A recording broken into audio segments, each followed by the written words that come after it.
As the Braveheart approached the platform, the watch officer noticed wind gusts well in excess of what was allowed in the Manual of Permitted Operations.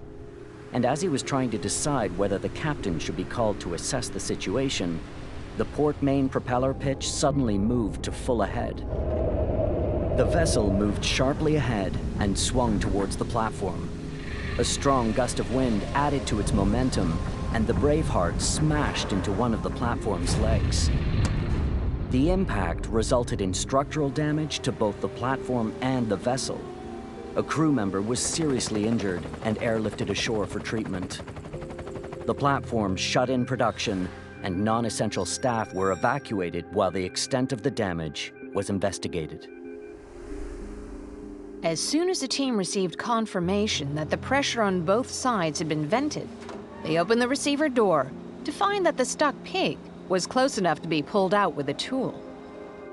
But as they started pulling, a sudden release of residual pressure shot the pig out of the receiver with great force, killing one person and narrowly missing others working beside him.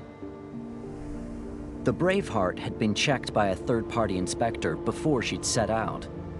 He'd gone through a full operational safety assessment and found that the vessel was in order. The crew and the company that operated Braveheart was competent and experienced, and their fleet of offshore support vessels had no history of major incidents. However, the main propeller fault had not been investigated fully, and the root cause was not established. When it failed again, the risk profile of the job completely changed. The procedures for the pigging work were based on the assumption that the work would go according to plan. They did not highlight the checks and steps that were required if problems arose during the work. But the team had freed stuck pigs in the past and were confident that they could do so again. What they didn't know was that one of the valves in the pig receiver installation had been replaced. The new valve had a slightly smaller diameter than the original, which is why the pig had got stuck.